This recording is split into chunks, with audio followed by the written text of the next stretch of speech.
What's going on YouTube? Welcome back to the channel. So before I get started on this video with the Coilovers install, I'm going to go ahead and open up a parcel I got from one of the guys in America. Bit of a whiz when it comes to posters, and obviously I like my posters as you see in my garage. So I'll show you guys what I got. So there's one tube. So here we have MK4 Jetta Bora posters, wagons and all, pretty cool. So that's the first one he sent me, and then he's went ahead and sent me this one, which is the MK4 R32 poster. How cool is that? That is freaking awesome. Let's open up the other tube and let's see what else I got. So I got a few, really great price for shipping, and yeah, did a bundle deal with a bunch of posters. And here's the last one, and look at the material. The material is that thick for these posters too. Such great quality, and just the pictures are just awesome.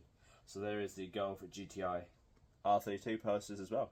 And this is going into some frames and going to hang up in the garage for now. So let's get into the video.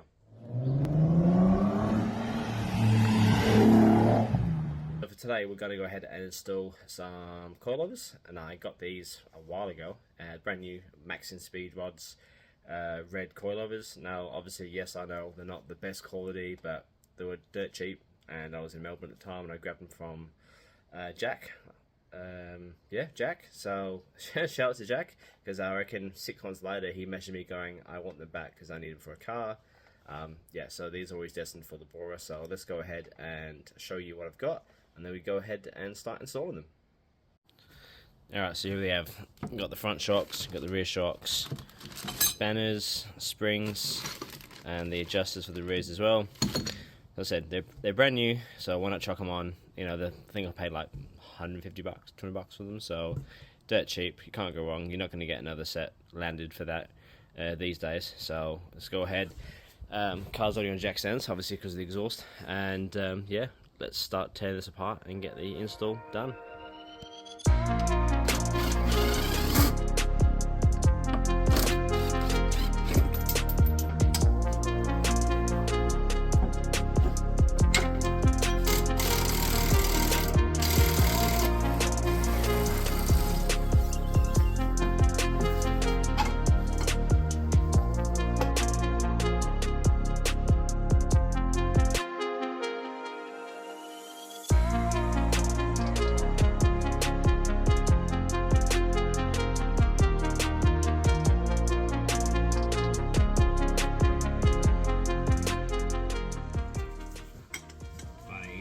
This as well, standing up.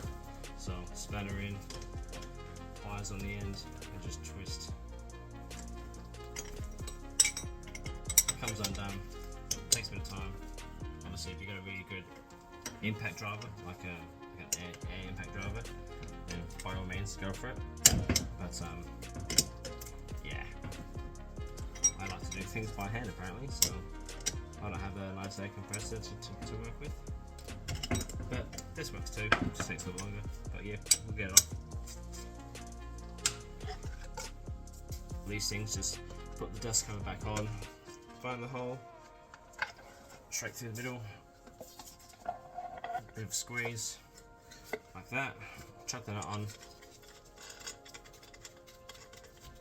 and obviously just got to tighten it down with a 17mm spanner and plier to hold on the end.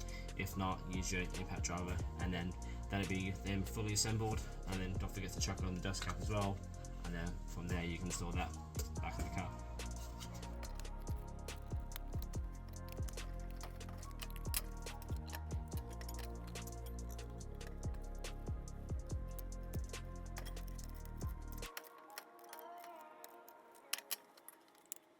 So now that's the shocks are done, we can go ahead and install the springs and the shocks, the whole lot together.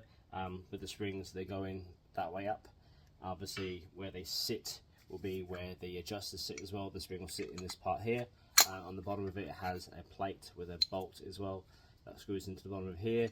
That actually secures itself to the beam of the car, so it doesn't bounce around once the car bounces around the road. Obviously, it's nice and secure with the adjuster as well. I'm just going to set it at that height for now, and then see how I go. I can always adjust that later if I need to. But yeah, let's get these in and then we can start moving on to the fronts.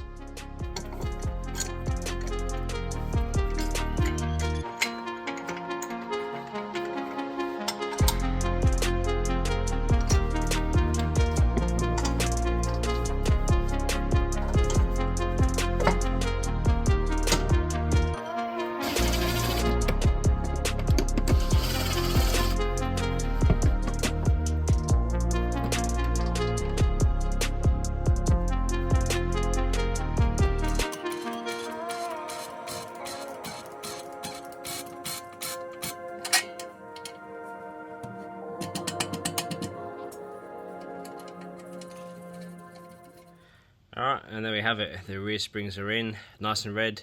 Hopefully it means it goes faster. But I'm nice and red too, because it's 39 degrees today, and it's too hot to be working on this car, but I'm here doing it anyway. And can I also just add as well, it is actually my birthday today, so thank you for everyone who's wished me a happy birthday.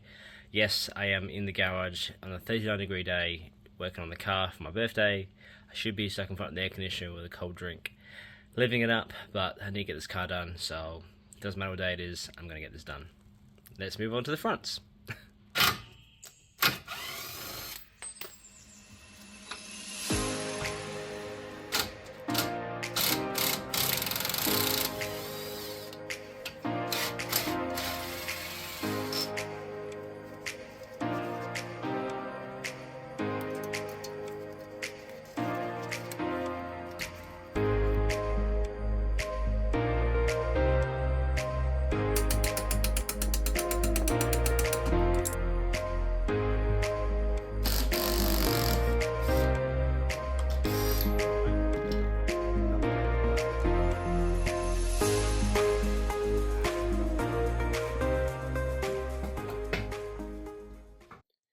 So instead of changing the bush like they should have when they must have replaced this shock at some stage, they went ahead and carefully machined a bit of plastic with an inner lip to hold this top part here to counteract for the space because their bush is worn.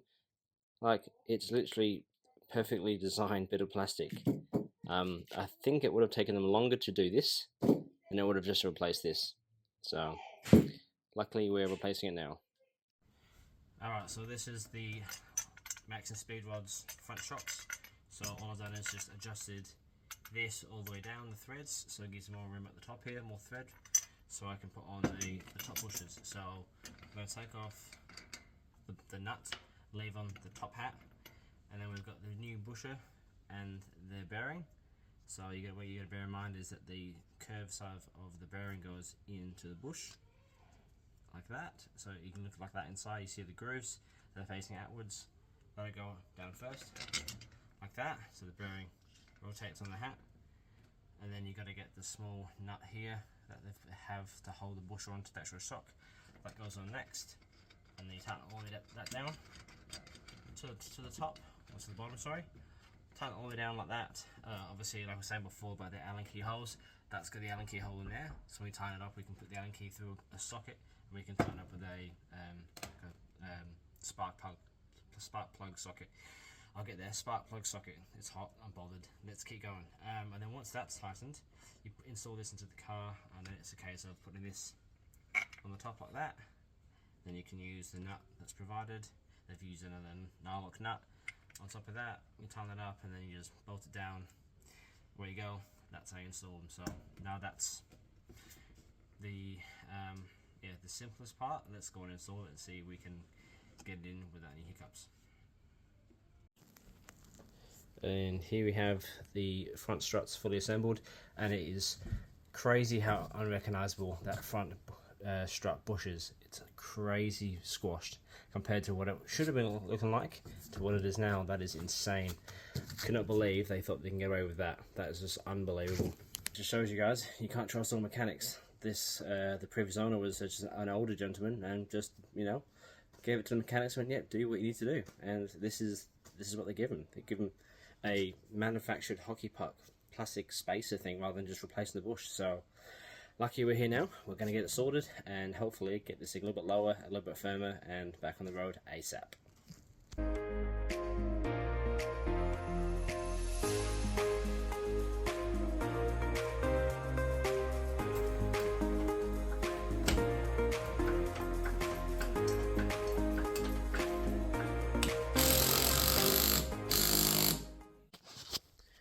So it is the next day, guys, and I finished the driver's side last night. I've jumped over to the passenger side, thinking to be pretty straightforward. Turns out I had to remove majority of the hub and the axle out of the hub as well to give me more room for the hub to come down, so I can get the suspension out the knuckle or the hub. Either way, knuckle, hub, same bloody thing.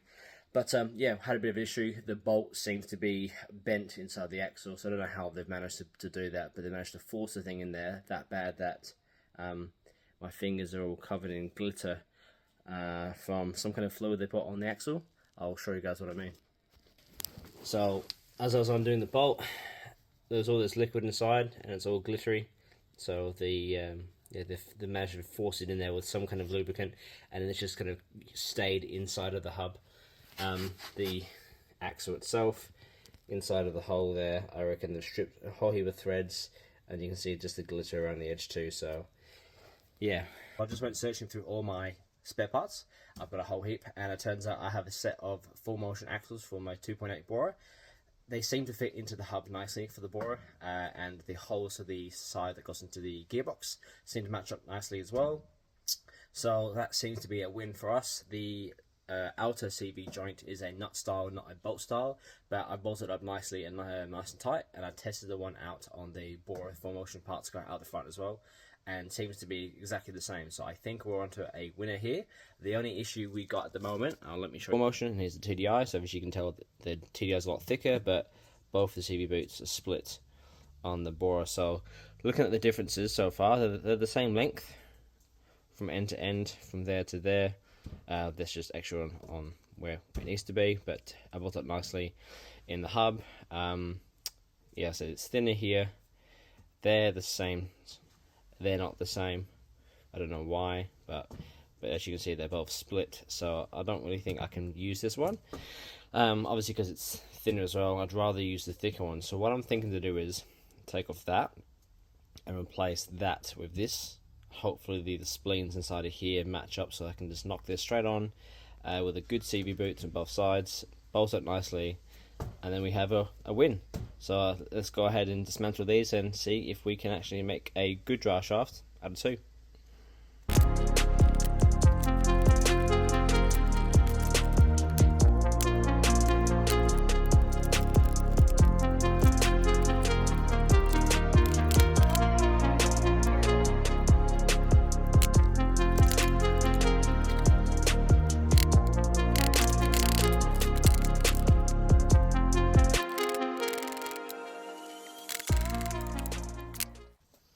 Well, turns out hammering it's not really going to do much of a difference. The guy I just watched online had his vice on the end here and just pulled on it and it came off, but I can't exactly bolt mine down. I guess I could, but then again, would it? Wouldn't give me enough, would it? Definitely on the edge here. Let me figure it out and let's see what we can do. Well, I got it off. I just went into my engine crane and found a gap big enough for this to go through, and then make it smaller, then just yanked it through, and it came off in one go. So let's see whether the TDI one looks the same on the inside. Well, boys and girls, we have them apart. There you go. So, Bora, TDI, sorry, full motion TDI. The one on the boot obviously was the TDI. Now they both look exactly the same on the top. The only difference really is just the shoulder there, but the spleen looks like it's the same. Obviously, looking in here closely, they look exactly the same. Obviously, the difference is just the tops there. So let's clean them up and let's see whether I can mount the nuts style onto the TDI shaft. And hopefully, let's get him on. Wasn't expecting this to happen, but hey, the fun of working on cars. Alright, so it doesn't look like the spleen will fit into the full motion CV joint. I think either the spleens are too thick or there's too many spleens, or the diameter of the shaft is too big, but it just won't go on at all. I'm not going to force it on there and damage anything else. There's a few different variations, I think, that's kind of going to play in some factors as well. This has just the spleen on the shaft for the TDI, and then on the 4Motion one, there's like a built-in lip here, and then this plastic kind of sleeve sits on the top of it, so the shaft, the CV joint sits in the shaft there. On the 4Motion one, there's like a bit of a lip on the inside as well, and not too much of one, where the spleens are. And here on the TDI one, there's actually more of a lip, so it goes spleen, and it has like a ridge in the middle, and then the spleens after that too, so that must hold on the CV joint to the shaft, because there's no shoulder there to stop it to go back any further, so it has like another kind of ring like this one here. So I'm just going to have to transfer this boot onto the 4Motion shaft, put it back together again, and then just use the 4Motion shaft for now, and then I will try and find another one of these somewhere and just rebuild that shaft again, and that should fix it. The funny thing is as well, this doesn't get any part numbers on it at all. I've been looking on the 4Motion one, on the edge, where is it? Here. So there's part numbers here for this one, but nothing on here for the TDI one. So not sure how I'm going to go about it. I'll have to go to Volkswagen and see whether they can order me in something, and then I can see which one actually works. I'll clean this one up, bring it in so I don't make a mess of the desk. And yeah, so we'll just go ahead and flip over the boot onto the 4Motion one, put the 4Motion CV boot back onto here, CV joint back onto here, and we'll just call it a day. Slap in the rest of the suspension, and finish up for the day. Well, the final product is this. It is the 4Motion shaft with the TDI boot on, because the other one was split. Saves the grease being flicked around in the wheel well. Yeah, there's not much I could do about it. The shafts are different, the joints are different, so yeah, this will get me out of trouble for now. I'm going to figure out if I can find another CV outer joint for the TDI and just replace that at some stage. So we're going to chuck this in now, we're going to chuck in the last bit of coilovers, and then we're going to wrap up the job for today.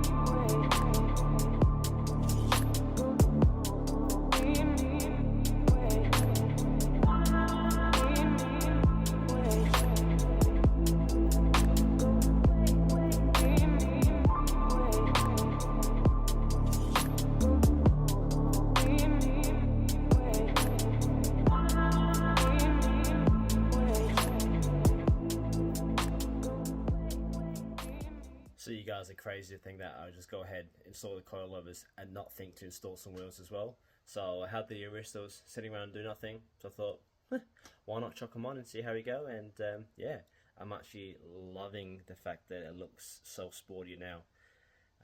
The wheels, let's just set it off nicely. A combination with them, a bit lowered exhaust tips coming out the 4Motion lip as well. It's just giving it a whole sportier vibe. The tips will have to be adjusted with the hangers because my OCD is killing me. That'll be done in the exhaust shop while they go ahead and fix that cat that's missing out the downpipe too, because it's sounding like a John Deere tractor at the moment. The cops will hear me before they see me, so that will have to be done before I even get registration on this, otherwise there's just no point having it on the road. It would be defects in no time. Go around to the front, it needs a grille. I've got a grille that's the same colour but it's missing a badge. I might just chuck that on for now. I do have another aftermarket grille I may chuck on. Headlights, yet again, might have to sand them down and polish them. They are looking quite yellow and it just doesn't complement the car at all. I do have another set of headlights on their way. I may decide to chuck them on. Front lip, 4Motion front lip will probably be going on at some stage, and I actually have something special here for these, so might have some special headlights, a special grille, some special grills, and a 4Motion lip going on this as well. So It'll definitely make the front end pop, as well as everything else going for the car as well. It's coming together nicely, all these other parts going on. Maintenance wise, it's all done. Water pump, time belt, coilovers. Might end up doing some front bushes at some stage, but yeah, at the meantime guys, I am loving this car at the moment. Well, that's going to be a wrap for today's video guys. I really appreciate everyone tuning in and watching the videos. If you're liking the content I'm showing, be sure to give me a thumbs up. If you haven't already subscribed as well, chuck and subscribe. Also leave a comment down below, it could be great to hear from you, and I'll see you guys on the next one.